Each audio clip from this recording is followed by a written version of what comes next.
Hello my dear lovely students, welcome back to my channel Shubham lecturer. तो student आज finally वो video आ ही गया जिसका आप लोगों को था बेसब्री से इंतजार, क्योंकि आज का ये वीडियो क्लास 12 केमिस्ट्री का बहुत ही ज्यादा इंपॉर्टेंट वीडियो है। तो जितने भी हमारे स्टूडेंट इस बार 2024 में केमिस्ट्री का पेपर देंगे उनको ये वीडियो जरूर देखकर जाना है। अगर इस वीडियो को देखकर जाओगे तो गारंटी के साथ मैं कहता हूं कि आपका 10 से 12 नंबर क्लियर हो जाएगा, क्योंकि आज के इस वीडियो में मैं आपको क्लास 12 केमिस्ट्री के 3 से 4 नंबर वाले यानी कि जो आपके लघु उत्तरीय प्रश्नों में क्वेश्चन आते हैं उन क्वेश्चंस को मैं आपको इस वीडियो में आंसर के साथ बताऊंगा। और ये क्वेश्चन हमेशा यानी कि हर साल बोर्ड एग्जाम में आते हैं, तो बहुत ही इंपॉर्टेंट आज की ये क्लास है। इसमें मैं आपको 3 नंबर वाले, 4 नंबर वाले और 2 क्वेश्चन ऐसे भी हैं जो 5 नंबर में पूछे जाते हैं यानी कि विस्तृत उत्तरीय प्रश्नों में, उनको भी मैं आपको इस वीडियो में बताऊंगा। तो बस इतना पढ़कर जाना और बोर्ड एग्जाम में छाप कर आना, ठीक है। मैं आपको प्रयोगशाला विधि भी बताऊंगा, इसमें सारे क्वेश्चन मैंने इंक्लूड किए हैं। तो इस वीडियो को शुरू से लेकर लास्ट तक फुल कंसंट्रेशन के साथ देखिएगा, एक कॉपी और पेन लेकर बैठिएगा ताकि सारे क्वेश्चन आपको बहुत अच्छे से समझ में आ जाए। चलिए स्टार्ट करते हैं, इस वीडियो को लाइक कर दीजिएगा। सबसे पहला क्वेश्चन देखिए कुछ इस प्रकार से पूछा जाता है आपके एग्जाम में, विलियमसन संश्लेषण अभिक्रिया पर टिप्पणी कीजिए। भैया 3 नंबर में आता है, ध्यान दीजिएगा, ठीक है।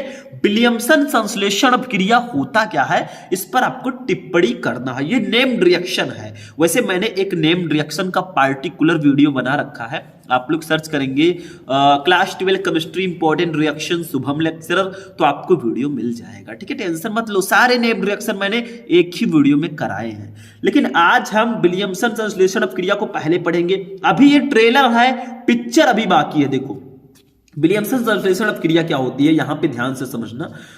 विलियमसन संश्लेषण अभिक्रिया किसी धातु एल्कोक्साइड को किसी एल्किल हैलाइड के साथ गर्म करने पर ईथर प्राप्त करना विलियमसन संश्लेषण अभिक्रिया कहलाती है। देखिए ये क्वेश्चन एल्कोहल, फिनॉल एवं ईथर चैप्टर से है। That's a most important question. मतलब किसी धातु एल्कोक्साइड को किसी एल्किल हैलाइड के साथ गर्म करने पर ईथर प्राप्त करना ही विलियमसन संश्लेषण अभिक्रिया कहलाता है। मतलब कोई धातु एल्कोक्साइड ले लीजिए, उसकी अभिक्रिया एल्किल हैलाइड से करा दीजिए तो आपका ईथर बनेगा। मतलब ये ईथर बनाने की एक विधि है। उदाहरण देखो, जैसे धातु एल्कोक्साइड की जगह पर हम सोडियम एथोक्साइड ले लेते हैं। धातु का मतलब सोडियम, एल्कोक्साइड का मतलब एथोक्साइड, ठीक है। तो हम सोडियम एथोक्साइड को एथिल आयोडाइड के साथ गर्म करेंगे। एथिल आयोडाइड जो है ये एल्किल हैलाइड है, ठीक है। इसके साथ गर्म करेंगे तो डाई एथिल ईथर बनेगा। यही विलियमसन संश्लेषण अभिक्रिया। जैसे देखो सोडियम एथोक्साइड का फॉर्मूला होता है C2H5ONa, इसका नाम है भैया सोडियम एथोक्साइड। इसकी अभिक्रिया किसी एल्किल हैलाइड से करा दीजिए, जैसे हम एथिल आयोडाइड से करा देते हैं। ये भी एल्किल हैलाइड है, ठीक है। C2H5I से हमने करा दिया, ठीक है। आइए अब देखिए क्या बनेगा, डाई एथिल ईथर बनेगा। डाई एथिल ईथर बनाने की ये विधि भी है। इसको गर्म करेंगे भैया, हीट करेंगे तो देखो ये C2H5O, ठीक है। देखो C2H5O हमने ले लिया इस फर्स्ट वाले कंपाउंड से, और ये NaI से जुड़ जाएगा और ये C2H5O के साथ यानी कि यहां पे जुड़ जाएगा C2H5। ये बन गया डाई एथिल ईथर। बचा क्या, Na और I बचा, तो NaI को भैया हम ऐसे लिख देंगे, ठीक है। ये हमारा बन गया। तो यही है, जब किसी धातु सोडियम एथोक्साइड को एथिल आयोडाइड के साथ गर्म करते हैं तो डाई एथिल ईथर बनता है। इसी को विलियमसन संश्लेषण अभिक्रिया कहते हैं। इनका नाम है सोडियम एथोक्साइड, सोडियम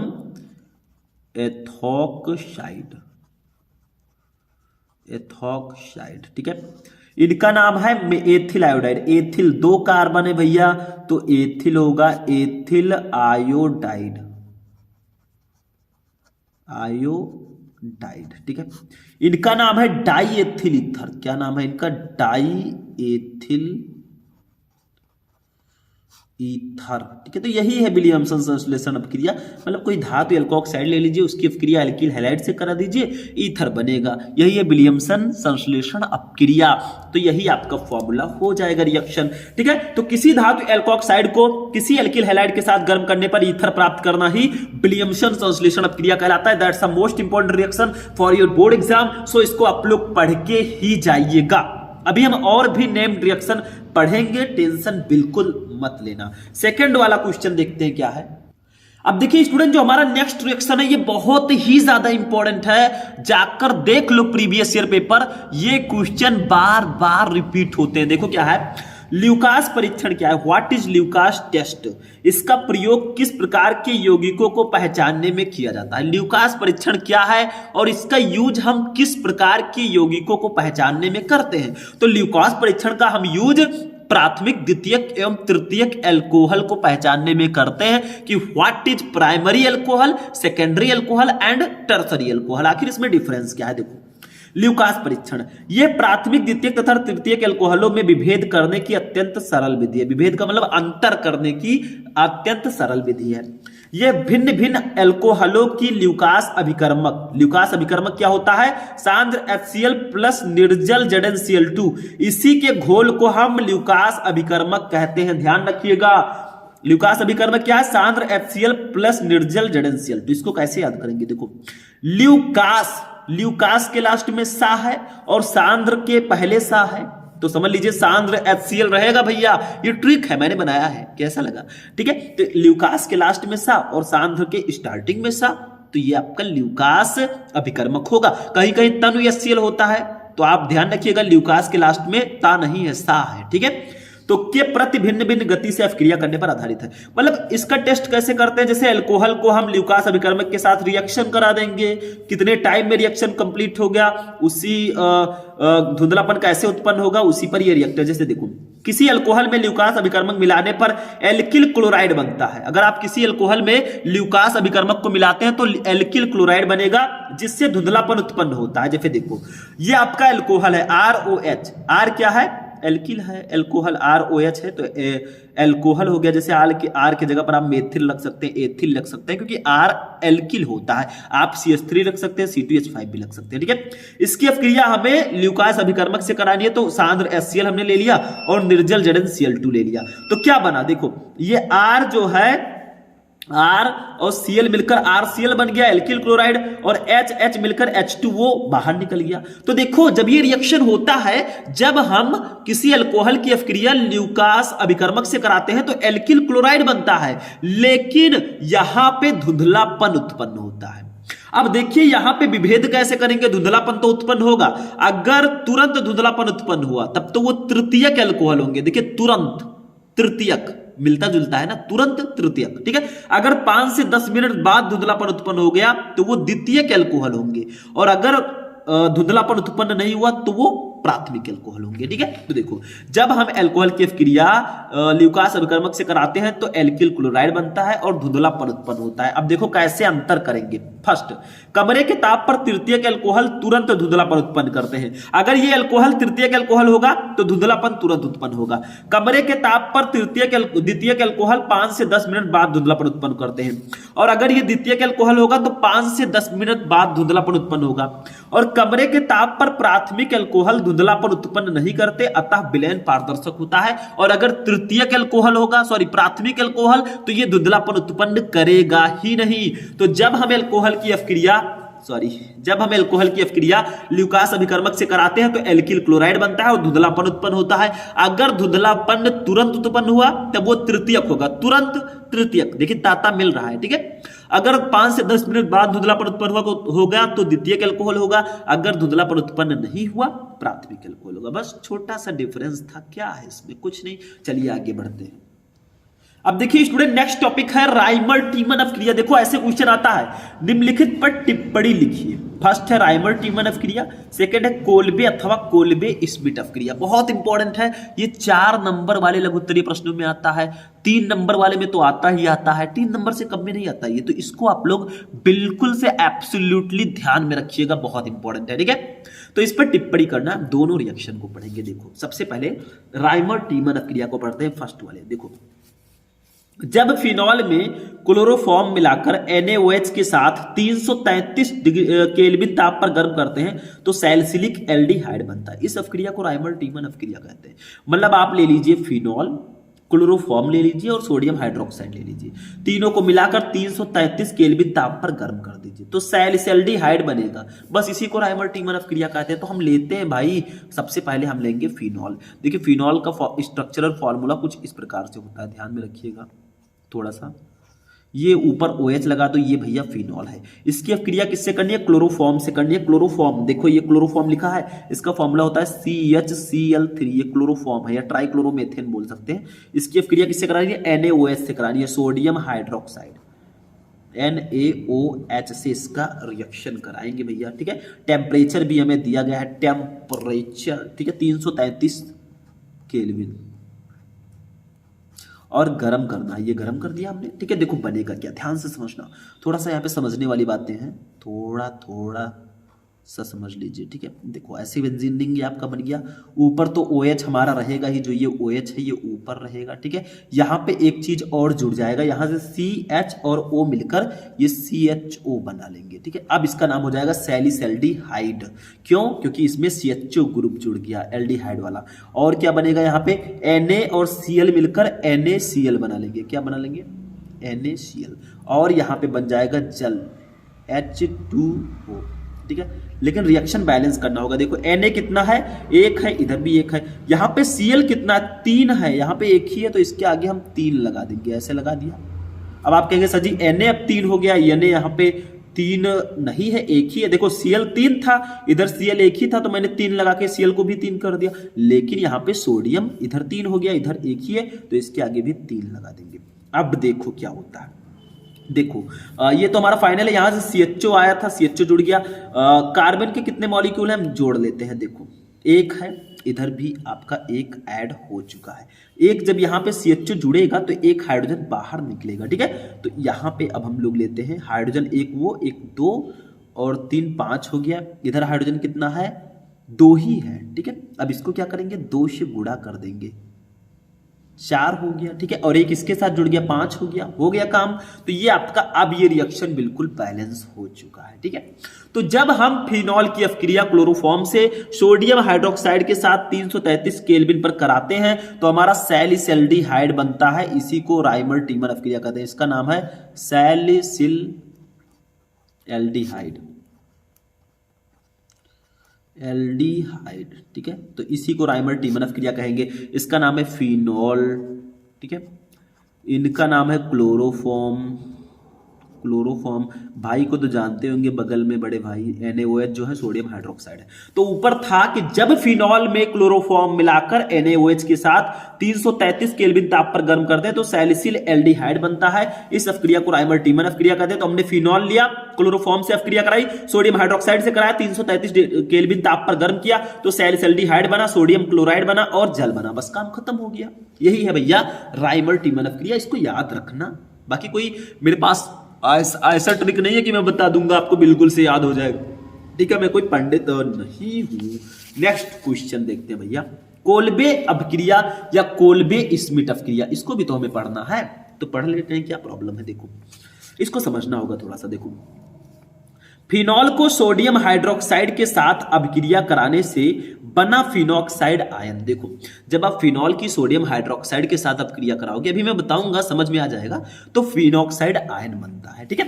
अब फिनॉल की अपेक्षा इलेक्ट्रॉन रॉगी एरोमेटिक प्रतिस्थापन अपक्रिया के प्रति अधिक क्रियाशील होता है, अतः ये CO2 जैसे दुर्बल इलेक्ट्रॉन रॉगी के साथ इलेक्ट्रॉन रॉगी प्रतिस्थापन अपक्रिया करता है। इससे 2 हाइड्रोक्सी बेंजोइक अम्ल यानी कि सैलिसिलिक अम्ल मुख्य उत्पाद के रूप में प्राप्त होता है। यानी कि सबसे पहले आप फिनॉल की अपक्रिया सोडियम हाइड्रोक्साइड से करा दीजिए। देखो ये है हमारे फिनॉल चच्चा, ठीक है, ये हो गया फिनॉल हो गया। ये इसकी अपक्रिया हम लोग करा देंगे सोडियम हाइड्रोक्साइड से, किससे? NaOH से। ये लोग करा दिया तो क्या बन जाएगा मध्यवर्ती हमारा?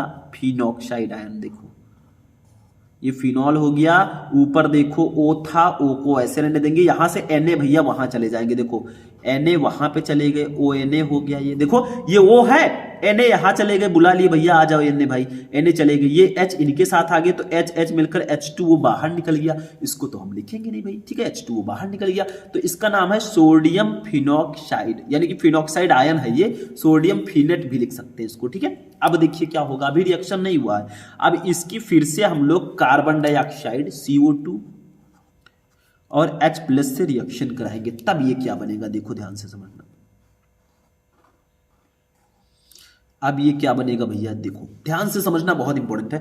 O और H मिलकर OH बना लेंगे, ये तो आपका हो ही गया, ठीक है। यहां पे COO जो आपका है ये COO, ठीक है, ये COO और एक H यहां से निकलेगा तो ये H मिलकर ये COOH बना लेंगे। बस यही है आपका कोल्बे अपक्रिया या कोल्बे श्मिट अपक्रिया, ठीक है। इनका नाम है फिनॉल, इनका नाम है सोडियम फिनेट, सोडियम फिनोट या फिनॉक्साइड आयन बोल सकते हैं। इनका नाम है 2 हाइड्रोक्सी बेंजोइक अम्ल, 2 हाइड्रोक्सी बेंजोइक, देखिए 2 पर हाइड्रोक्सी लगा तो हाइड्रोक्सी कर दिया, ये COOH जो है भैया ये ओइक होता है, यानी कार्बोक्सिलिक अम्ल होता है तो बेंजोइक अम्ल हो गया, ठीक है, या इसी को सैलिसिलिक अम्ल बोलते हैं, ये भी नाम याद रखिएगा, सैलिसिलिक अम्ल, ठीक है, इसी को हम लोग बोलते हैं ये, ठीक है। तो यही बनता है, मतलब ऊपर देखिए थोड़ा पढ़ के समझिए। फिनॉल को सोडियम हाइड्रोक्साइड के साथ अपक्रिया कराने से बना फिनॉक्साइड आयन, देखिए हमने फिनॉल की अपक्रिया सोडियम हाइड्रोक्साइड से कराई तो फिनॉक्साइड आयन बना या सोडियम फिनेट बना, ठीक है।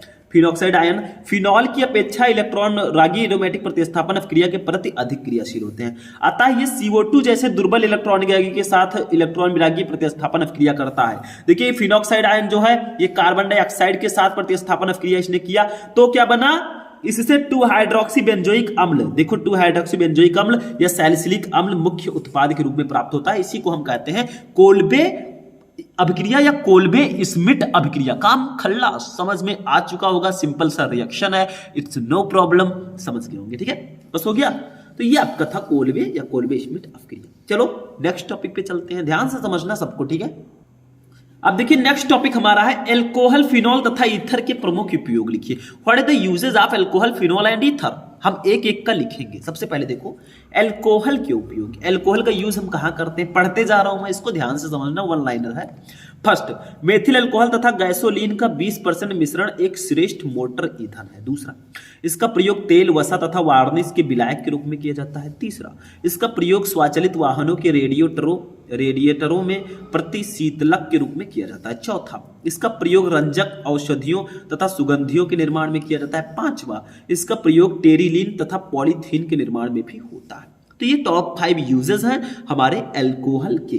देखिए मैं पढ़ते जा रहा हूं, इसमें कुछ खास है नहीं, समझाने वाली चीजें है नहीं, आपको सिर्फ लिख लेना है, समझ लेना है। फिनॉल का यूज कहां होता है भाई, एल्कोहल का तो समझ लिया, फिनॉल का फर्स्ट यूज, इसका प्रयोग पिक्रिक अम्ल विस्फोटक के निर्माण में तथा रेशम व ऊन के रंजन में किया जाता है। दूसरा, इसका प्रयोग साबुन, लोशन तथा आयंटमेंट में एंटीसेप्टिक के रूप में किया जाता है, फिनॉल का यूज। तीसरा, इसका प्रयोग एजोरंजक, फिनोप्थेलीन आदि के निर्माण में किया जाता है। चौथा, इसका प्रयोग बैकेलाइट, प्लास्टिक के निर्माण में किया जाता है। पांचवा, इसका प्रयोग एस्प्रिन, सेलॉल आदि औषधियों के निर्माण में भी होता है। बस हो गया, ये फिनॉल का यूज था।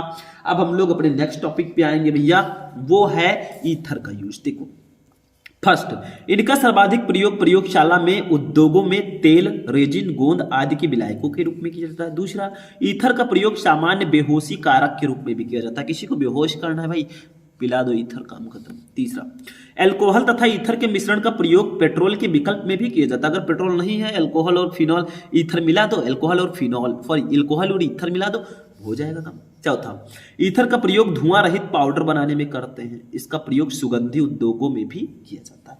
बस हो गया, ठीक है, यही आपको लिखना था, समझ में आ गया, काफी इंपॉर्टेंट है। नेक्स्ट क्वेश्चन देखते हैं, ये भैया विस्तृत उत्तरीय प्रश्नों में आता है, इसको ध्यान से समझना। ये विस्तृत उत्तरीय प्रश्न जो लॉन्ग क्वेश्चन होते हैं उसका ये क्वेश्चन है, प्यार से समझना, ध्यान से समझना, मिस मत करना, ठीक है। देखो निम्नलिखित को समझाइए। फर्स्ट, अल्कोहल का अणुभार बढ़ने पर जल में इसकी विलेयता घटती है, 2 नंबर। दूसरा, पावर अल्कोहल क्या है, उसका उपयोग कहां होता है, 2 नंबर। तीसरा, फिनॉल अम्लीय क्यों होते हैं, 1 नंबर। 5 नंबर के ये आते हैं, तीनों का रीजन बताना है आपको। देखो, फर्स्ट है अल्कोहलों का अणुभार बढ़ने पर जल में इनकी विलेयता घटती है, क्यों। देखो, फर्स्ट वाला पहले हम देखेंगे, अल्कोहलों का अणुभार बढ़ने पर जल में इसकी विलेयता घटती है, इसका रीजन मैंने लिखा है। अभी एक एक करके हम तीनों को पढ़ेंगे, ठीक है। देखो, क्योंकि एल्किल समूह जल विरोधी होते हैं। देखिए, अल्कोहल में जैसे मान लीजिए मेथिल अल्कोहल है CH3OH, ठीक है, ये मेथिल अल्कोहल हो गया।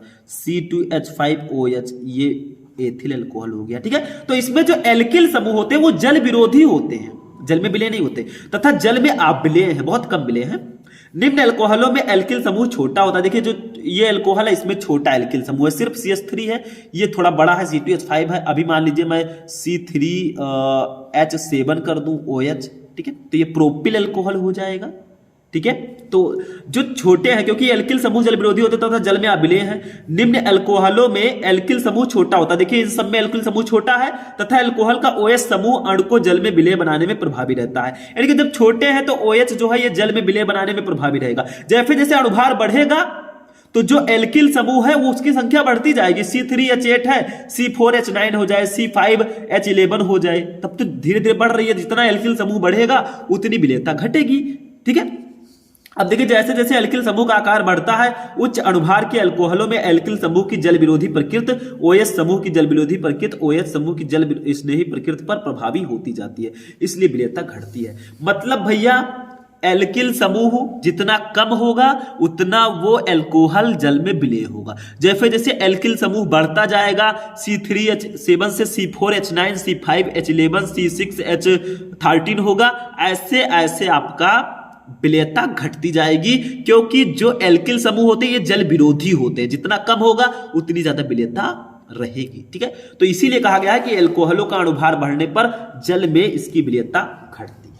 दूसरा रीजन अब देखते हैं हम लोग। दूसरा है पावर अल्कोहल क्या है, उसका उपयोग क्या है। देखो, पावर अल्कोहल परिशोधित स्पिरिट बेंजीन की उपस्थिति में पेट्रोल में मिश्रित हो जाती है। पेट्रोल प्लस औद्योगिक अल्कोहल और बेंजीन का मिश्रण मोटर ईंधन के रूप में प्रयुक्त किया जाता है। यह मिश्रण पावर अल्कोहल कहलाता है। मतलब पेट्रोल ले लो, औद्योगिक अल्कोहल ले लो और बेंजीन ले लो, तीनों को मिश्रण कर दो, वो मोटर ईंधन के रूप में प्रयुक्त होगा और यही मिश्रण पावर अल्कोहल होगा। तीसरा, फिनॉल अम्लीय होते हैं, ऐसा क्यों है, आखिरकार फिनॉल अम्लीय क्यों होते हैं, चलिए जानते हैं। तो देखिए, तीसरा हमारा, फिनॉल को जल में घोलने पर यह H+ आयन तथा फिनॉक्साइड आयन देता है, जो अनुनाद के कारण अस्थायी होता है, इसलिए फिनॉल अम्लीय होते हैं। यानी कि जब आप फिनॉल को जल में घोलेंगे तो ये H+ और फिनॉक्साइड आयन देगा। लो, हम घोल के देखते हैं भैया, पानी में तो नहीं घोलेंगे, नहीं तो हमारा पेज खराब हो जाएगा, ठीक है।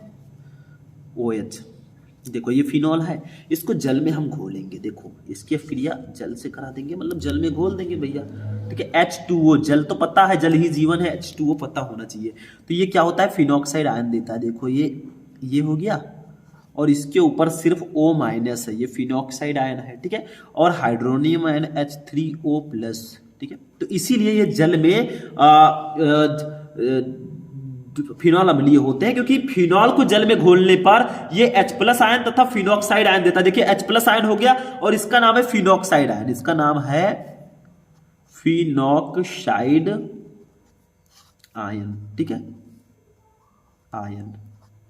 तो यही रीजन है कि फिनॉल को जल में घोलने पर ये H+ आयन तथा फिनॉक्साइड आयन देते हैं। हमने फिनॉल लिया, जल में घोला, तो ये H+ आयन देगा और फिनॉक्साइड आयन देगा, जो अनुनाद के कारण अस्थायी होता है, इसलिए फिनॉल अम्लीय गुण प्रदर्शित करता है। बस हो गया, 5 नंबर हमने क्लियर कर लिया भैया। 3 क्वेश्चन था, तीनों का आंसर दे दिया, 5 नंबर क्लियर हो गया। ऐसे क्लियर करो, हर चीज जो है, कोई भी टॉपिक इजी या हार्ड नहीं होता। आप उसको हार्ड से हार्ड टॉपिक को चाहे तो इजी बना ले, और चाहे तो आप पढ़े नहीं और इजी टॉपिक को भी हार्ड बना ले, सब आपके ऊपर है, आप क्या बनाना चाहते हैं, ठीक है। खाना नहीं बनाना है। तो ये आपका हो गया क्वेश्चन। नेक्स्ट, अभी और क्वेश्चन है भैया, विस्तृत उत्तरीय वाले, ध्यान से समझो, सारी चीजें बताऊंगा, टेंशन मत लो। चलिए नेक्स्ट क्वेश्चन देखते हैं। अब देखिए स्टूडेंट, हमारा जो नेक्स्ट क्वेश्चन है ये लॉन्ग क्वेश्चन में भी आता है और 4 नंबर वालों में भी आता है। देखो, एथेनॉल बनाने की औद्योगिक विधि का वर्णन कीजिए तथा रासायनिक समीकरण दीजिए। एथेनॉल आप कैसे बना सकते हैं? एथेनॉल का फॉर्मूला क्या होता है? C2H5OH, एथिल अल्कोहल, IUPAC नाम एथेनॉल कंफ्यूज मत होना। देखो एथिल अल्कोहल या एथेनॉल बनाने की विधि, देखिए एथिल अल्कोहल बनाने के लिए निम्नलिखित विधियां प्रयोग में लाई जाती है। सबसे पहले आप एथिलीन से बना सकते हैं, दूसरा आप एसिटिलीन से बना सकते हैं, और तीसरा आप किण्वन से बना सकते हैं। तीन विधि है, तीनों मैं आपको बताऊंगा, नो टेंशन, ठीक है। सबसे पहले एथिलीन से देखो, एथिलीन पर सांद्र H2SO4 की क्रिया से एथिल हाइड्रोजन सल्फेट तथा एथिल सल्फेट बनता है, जो जल अपघटन करने पर एथिल अल्कोहल देता है। पहले आप एथिलीन की अभिक्रिया सांद्र H2SO4 से कराएंगे तो एथिल हाइड्रोजन सल्फेट बनेगा। फिर एथिल हाइड्रोजन सल्फेट की अभिक्रिया आप कराएंगे किससे, एथिलीन से कराएंगे तो एथिल सल्फेट बनेगा। फिर एथिल सल्फेट की अभिक्रिया जल अपघटन उसका करा देंगे, एथिल अल्कोहल बन जाएगा। 3 स्टेप में ये रिएक्शन होगा, हम तीनों बताएंगे। देखो एथिलीन पर सांद्र H2SO4 की क्रिया से एथिल हाइड्रोजन सल्फेट बनता है। देखिए एथिलीन का फॉर्मूला होता है CH2 डबल बॉन्ड CH2 या C2H4 भी लिख सकते हैं। इसकी अभिक्रिया हमें करानी है H2SO4 से, सांद्र H2SO4 से, ठीक है। हम कराएंगे भैया रिएक्शन। देखो ये कराया, टेम्परेचर आपको 80 डिग्री सेंटीग्रेड लेना है, ठीक है, और उच्च दाब रहे, दाब उच्च रहे, ठीक है। ये तो हमारा क्या बनेगा, एथिल हाइड्रोजन सल्फेट। इसका फॉर्मूला होता है CH3 CH2, देखिए CH3 यहाँ पे CH, एक H यहाँ से ले लो, CH3 हो गया, CH2 हो गया, बचा क्या यहाँ पे HSO4 बचा, तो HSO4 लिख देंगे। देखिए रिएक्शन बिल्कुल बैलेंस है, इधर कार्बन 2 है, इधर भी कार्बन 1 और 1 2, इधर हाइड्रोजन 2 2 4 2 6 है, इधर भी 3 2 5 1 6 है, इधर SO4 है, इधर भी SO4 है, ये बिल्कुल बैलेंस है। इसका नाम है एथिलीन, एथिलीन, और इनका नाम है सल्फ्यूरिक अम्ल, जिसको हम सांद्र लेंगे, सांद्र सल्फ्यूरिक अम्ल। इनका नाम है एथिल हाइड्रोजन सल्फेट, नाम मैं लिख देता हूं एथिल हाइड्रोजन सल्फेट, ठीक है। अब ये अभी नहीं बना है, हमें तो एथेनॉल बनाना है, अभी तो हमारा एथिल हाइड्रोजन सल्फेट बना है। अब जो एथिल हाइड्रोजन सल्फेट है इसकी अभिक्रिया फिर से एथिलीन से कराएंगे। देखो ये देखो CH3 CH2 HSO4, इसकी अभिक्रिया हम फिर से कराएंगे इसी एथिलीन से, CH2 डबल बॉन्ड CH2। अब देखो क्या बनेगा, अब एथिल सल्फेट बनेगा। कैसे बनेगा देखो ध्यान से समझना, कुछ है नहीं इसमें, ठीक है। तो देखिए अब हमारा जो यहां पे बना है वो क्या बनेगा, CH3 CH2 का होल ट्वाइस, ठीक है, का होल ट्वाइस SO4, ठीक है, समझ में आ रहा है। अब इसका नाम है एथिल सल्फेट, इसका नाम है एथिल सल्फेट, ठीक है। और इनको तो आप जानते हैं, अभी मैंने बताया एथिल हाइड्रोजन सल्फेट। तो हमने पहले क्या किया, एथिलीन की अभिक्रिया सांद्र H2SO4 से कराई तो हमारा एथिल हाइड्रोजन सल्फेट बना। फिर एथिल हाइड्रोजन सल्फेट की अभिक्रिया एथिलीन से करा दी तो एथिल सल्फेट बना। अब एथिल सल्फेट का जल अपघटन कराएंगे। देखो ऊपर क्या है, एथिल सल्फेट बनता है जो जल अपघटन करने पर एथिल अल्कोहल देता है। अब इसका हम जल अपघटन कराएंगे। देखो क्या है हमारा, CH3 CH2 का होल ट्वाइस। देखिए रिएक्शन बिल्कुल बैलेंस है, ऊपर वाला ऐसा मत समझिएगा। देखो क्या है, इधर कार्बन कितना 1 2 3 4 है, इधर कितना है 1 2 और 2 ट्वाइस लगा है तो 2 का 2 से गुणा होगा 4। इधर हाइड्रोजन 3 2 5 1 6 2 8 2 10 है, इधर कितना है 3 और 2 5 का 2 से गुणा होगा 10 हो जाएगा, SO4 SO4 हो गया, ठीक है। अब इसका जल अपघटन कराएंगे, यानी कि इसकी अभिक्रिया हम जल से कराएंगे H2O से, ठीक है। तो हमारा मेन प्रोडक्ट बन जाएगा जिसके लिए हमने इतना मेहनत किया। गर्म करेंगे भैया, हीट करेंगे, ठीक है। तो हमारा क्या बन जाएगा, देखो वही CH3 CH2OH, ये एथिल अल्कोहल है, और साथ में बनेगा हमारा H2SO4, क्या बनेगा H2SO4 सल्फ्यूरिक अम्ल, ठीक है। अब आप कहेंगे सर इधर तो कार्बन 2 ही है, इधर कार्बन 1 2 और 2 का गुणा होगा 4 है, तो इसके आगे भी 2 लगा दो। देखो अब देखो कार्बन इधर कितना 1 और 1 2, 2 का गुणा होगा 4, इधर कितना है 2 और 2 से गुणा होगा 4, इधर हाइड्रोजन 3 2 5, इसका गुणा होगा 2 से 10 और 2 12 है, इधर 3 2 5 5 का 2 से गुणा 10 और 2 12 है, SO4 है, SO4 इधर भी है, हो गया भैया। क्या है, बस यही रिएक्शन है, यही है। तो इसका नाम है एथिल सल्फेट, जो मैंने बताया था। इसका जल अपघटन कराएंगे, एथिल सल्फेट, इसका जल अपघटन कराया तो हमारा बन गया फाइनली एथिल अल्कोहल,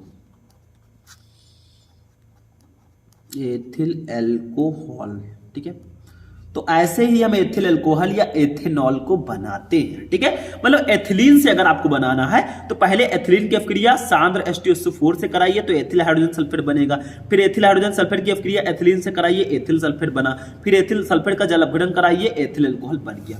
तो अभी तो हमने सिर्फ एथिलीन से बनाया है, अभी एसिटिलीन से हमें बनाना है। आप लोग कहेंगे सर जी कितना बड़ा रिएक्शन है भैया, 5 नंबर में मेहनत करना होगा, फ्री में नंबर नहीं मिलते हैं, ठीक है। तो देखो अब दूसरा रिएक्शन है एसिटिलीन से कैसे बनाएंगे भाई, ये सिंपल सा है, ध्यान दीजिएगा, मतलब थोड़ा सा सिर्फ ध्यान देना है कैसे बनेगा। देखो एसिटिलीन पर HgSO4 मर्क्यूरिक सल्फेट और H2SO4 की उपस्थिति में 60 डिग्री सेल्सियस पर जल की अपक्रिया कराने पर एसिटल्डिहाइड बनता है, जिससे अपचयन से एथिल अल्कोहल बनता है। मतलब ये भी स्टेप्स में होगा। देखो एसिटिलीन का फॉर्मूला होता है C2H2, या इसको ऐसे लिख सकते हैं CH ट्रिपल बॉन्ड CH, ऐसे लिखते हैं। इसका पहले हम जल से अपक्रिया कराएंगे, किससे, जल से रिएक्शन कराएंगे। तो क्या बनेगा, देखो क्या बनेगा, ऊपर क्या रहेगा, ऊपर हमारा HgSO4, ठीक है, और H2SO4 रहेगा, टेम्परेचर 60 डिग्री रहेगा, ठीक है, 60 डिग्री सेंटीग्रेड। तो क्या बनेगा हमारा, देखो यहाँ पे CHHH, यहाँ पे CH3 हमारा हो गया, देखो C ले लिया हमने और H, एक HA, एक HA, एक HA, CH3 हो गया, ठीक है। फिर एक CA वाला ले लेते हैं, ठीक है, और यहाँ से एक H ले लेते हैं, O लेते हैं, CH3 CHO बन गया। इसको कहते हैं एसिटल्डिहाइड, नाम लिख देता हूँ मैं, एसिटल्डिहाइड, ठीक है। और इनका तो नाम आपको पता ही होगा, एसिटिलीन है, एसिटिलीन। लेकिन हमें बनाना क्या है, एथिल अल्कोहल बनाना है। तो कैसे बनाओगे, देखो ध्यान से समझना। पहले हमने एसिटिलीन की अपक्रिया जल से कराई HgSO4 H2SO4 की उपस्थिति में 60 डिग्री सेंटीग्रेड पर, तो CH3 CHO बचा, देखिए बना। देखो C कितना है, 2 है, इधर भी 1 और 1 2 है। हाइड्रोजन कितना है, 1 2 2 4 है, इधर भी 3 और 1 4 है। ऑक्सीजन 1 1, ठीक है। अब देखिए हम क्या करेंगे, फिर से हम लोग इसकी अपक्रिया कराएंगे CH3CHO की, और किससे कराएंगे, ध्यान से समझना इसको। ये देखो इसकी अपक्रिया हम लगभग कराएंगे, टेम्परेचर रहेगा 120 से 140 डिग्री सेंटीग्रेड, ठीक है। और हाइड्रोजन और निकिल को ले लेंगे Ni, ठीक है। तो देखो यहां पे हम हाइड्रोजन वाला ले लेते हैं, CH3 हमारा हो गया, देखो CH3 हो गया, C और इस H2 को ले लेते हैं, C हो गया, और H2 ले लेते हैं, CH2 हो जाएगा, CH2, और O और H मिलकर OH बना लेंगे, बस यही हो गया। इसका नाम है एथिल अल्कोहल, बन गया हमारा एथिल अल्कोहल। तो इस तरह से हम एथिल अल्कोहल बना सकते हैं, किससे, एसिटिलीन से। पहले एसिटिलीन से की अपक्रिया जल से कराएंगे तो एसिटल्डिहाइड बनेगा, फिर एसिटल्डिहाइड की अपक्रिया 120 से 140 डिग्री सेंटीग्रेड पर हाइड्रोजन और निकल से कराएंगे तो एथिल अल्कोहल बन जाएगा भैया। यहाँ CH3 CH2 इसके साथ जुड़ जाएगा और ये हमारा बन जाएगा। तीसरी विधि है किण्वन से। देखिए किण्वन में आपको डायरेक्टली समझना है, शर्करा अथवा स्टार्च युक्त विलयनों के किण्वन से एथिल अल्कोहल का निर्माण किया जाता है। उदाहरण देखिए, गन्ने के शर्करा विलयन से कर सकते हैं, जौ गेहूं मक्का इत्यादि में उपस्थित स्टार्च के किण्वन से भी कर सकते हैं। मतलब गन्ने के शर्करा विलयन से भी आप इसको जनरेट कर सकते हैं एथिल अल्कोहल को, और जौ गेहूं मक्का इत्यादि में उपस्थित जो स्टार्च होता है उसके भी किण्वन से आप इसको कर सकते हैं। तो ये आपका रिएक्शन हो जाएगा, रिएक्शन नंबर 3, ठीक है। बस हो गया। इन्हीं 3 विधियों द्वारा हम एथिल अल्कोहल को बना सकते हैं, यही पूछा गया था भैया, हमने कर दिया। ये क्वेश्चन भी हमारा हो गया है कंप्लीट। चलिए नेक्स्ट क्वेश्चन पे चलते हैं। अब देखिए स्टूडेंट, नेक्स्ट क्वेश्चन हमारा है डाई एथिल ईथर बनाने की प्रयोगशाला विधि का वर्णन कीजिए, संबंधित रासायनिक अपक्रियाओं के समीकरण भी लिखिए। मतलब डाई एथिल ईथर को कैसे बनाया प्रयोगशाला में भैया, बहुत ही ज्यादा इंपॉर्टेंट क्वेश्चन है। I can't explain in words, मैं लफ्जों में बयान नहीं कर सकता, बहुत इंपॉर्टेंट है। 5 नंबर में देखो प्रयोगशाला विधि। प्रयोगशाला में die ethyl ether ethyl alcohol के आधिक्य और सांद्र H2SO4 को 140 डिग्री सेंटीग्रेड पर गर्म करके बनाया जाता है। लेकिन डाई एथिल ईथर का फॉर्मूला क्या होता है, C2H5O C2H5, ये है डाई एथिल ईथर। मतलब 2 एथिल है तो डाई एथिल और ईथर, ठीक है, यही है। तो प्रयोगशाला में die ethyl ether ethyl alcohol के आधिक्य और सांद्र H2SO4 को 140 डिग्री सेंटीग्रेड पर गर्म करके बनाया जाता है। मतलब आप एथिल अल्कोहल को ले लीजिए और H2SO4 को, दोनों को गर्म कीजिए, बन जाएगा एथिल डाइएथिल ईथर। लेकिन 2 स्टेप में ये रिएक्शन होगा। चलिए देखते हैं। पहले हम एथिल अल्कोहल लेंगे C2H5, ये स्टेप समझना, OH, ठीक है। इसकी अभिक्रिया हम लोग करा देंगे H2SO4 से। तो H2SO4 को हम ऐसे भी लिख सकते हैं, HHSO4 लिख सकते हैं कि नहीं लिख सकते हैं? लिख सकते हैं, ठीक है। तो पहले तो हम एथिल अल्कोहल की अभिक्रिया पहले स्टेप में हम H2SO4 से कराएंगे, लेकिन लगभग 100 से 110 डिग्री सेंटीग्रेड पर कराएंगे, ठीक है। अब देखिए क्या होगा। देखिए ये आपका OH मिलकर H और OH मिलकर H2O बना लेंगे। बचा क्या? C2H5HSO4 बचा। तो हम यहाँ पे लिख देंगे C2H5HSO4, ठीक है। और ये दोनों मिलकर H और OH मिलकर बना लिए H2O। ये हमारा पहला कंपाउंड है, इसका नाम है एथिल अल्कोहल। एथिल अल्कोहल, ठीक है। इनका नाम तो पता ही है, HSO4। देखिए H2SO4 है ये, H को मैंने अलग लिख दिया है ताकि दोनों को हम ज्वाइन कर सकें, बाकी सेम है, ठीक है। इनका नाम है एथिल हाइड्रोजन सल्फेट। थोड़ा दूर से लिखते हैं, एथिल हाइड्रोजन। देखिए एथिल है, हाइड्रोजन है, SO4 है, सल्फेट हो गया, ठीक है, सल्फेट। ये हमारा हो गया। लेकिन अभी हमारा डाई एथिल ईथर नहीं बना है। अब हम क्या करेंगे, इस एथिल हाइड्रोजन सल्फेट की अभिक्रिया फिर से एथिल अल्कोहल से करा देंगे, वो भी 140 डिग्री सेंटीग्रेड पर, तब हमारा बन जाएगा। देखो C2H5HSO4 जो हमारा आया है, देखो एथिल हाइड्रोजन सल्फेट, इसकी अभिक्रिया हम डाई एथिल ईथर से करा देंगे, सॉरी एथिल अल्कोहल से करा देंगे। तो एथिल अल्कोहल का फॉर्मूला होता है C2H5OH। इसको हम इस प्रकार से लिख देंगे, देखो HOC2H5। देखो चाहे C2H5OH लिखे चाहे HOC2H5 लिखे, सेम ही है, क्या प्रॉब्लम है। इसका रिएक्शन कराएंगे 140 डिग्री सेंटीग्रेड पर, तो देखो क्या बनेगा। इसको थोड़ा ध्यान देना है, इंपॉर्टेंट है। देखो यहां पे भी वही सेम प्रोसेस होगा। यहां से एक H निकल जाएगा और यहां से HSO4 निकल जाएगा। देखो ये निकल गया, तो बचा क्या? देखो बचा हमारा C2H5 यहां बचा, ठीक है, और ये HSO4 तो इसके साथ जुड़ जाएगा, फिर O बचा हमारा और C2H5 बचा, ठीक है। ये बन गया डाई एथिल ईथर प्लस, देखिए H और HSO4 मिलकर H2SO4 बना लेंगे, ये हो गया, ठीक है। तो इस प्रकार से आप सेकेंड स्टेप में आपका हो गया। इसका नाम है एथिल हाइड्रोजन सल्फेट, इसका एथिल अल्कोहल, और इसका नाम है डाई एथिल ईथर। फाइनली हमारा बन गया डाई एथिल ईथर। तो इस प्रकार से हम डाई एथिल ईथर को बना सकते हैं प्रयोगशाला में। मतलब प्रयोगशाला में die ethyl ether ethyl alcohol के आधिक्य और सांद्र H2SO4 को 140 डिग्री सेंटीग्रेड पर गर्म करके बनाया जाता है। पहले मैंने एथिल अल्कोहल की अभिक्रिया H2SO4 से कराई 100 से 110 डिग्री सेंटीग्रेड पर, तो एथिल हाइड्रोजन सल्फेट बना। फिर एथिल हाइड्रोजन सल्फेट की अभिक्रिया हमने एथिल अल्कोहल से करा दी 140 डिग्री सेंटीग्रेड पर, फिर डाई एथिल ईथर बन गया, बस हो गया। यही आपका रिएक्शन है। अब इससे संबंधित कुछ अभिक्रियाएं आपको बतानी है, जैसे रासायनिक गुण हो गया, तो उसको समझते हैं।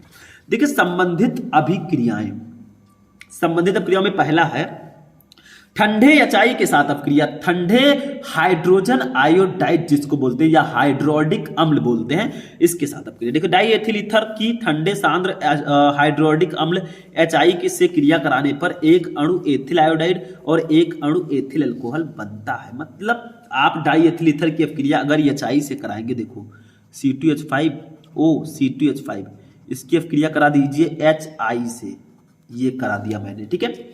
तो क्या बनेगा, देखो ध्यान से समझना थोड़ा सा। ये C2H5O, ठीक है, C2H5 से I जुड़ जाएगा यहाँ पे। पहले तो क्या जुड़ जाएगा, C2H5 जो है इससे I जुड़ गया, और दूसरा C2H5 से I जुड़ा और इस C2H5O से H जुड़ गया, तो ये हमारा बन गया C2H5OH। सिंपल सा है। देखो एक एथिल से आपका H जुड़ गया तो C2H5OH बना, एक एथिल से आपका I जुड़ गया तो एथिल आयोडाइड बना। इसका नाम है die ethyl ether, die ethyl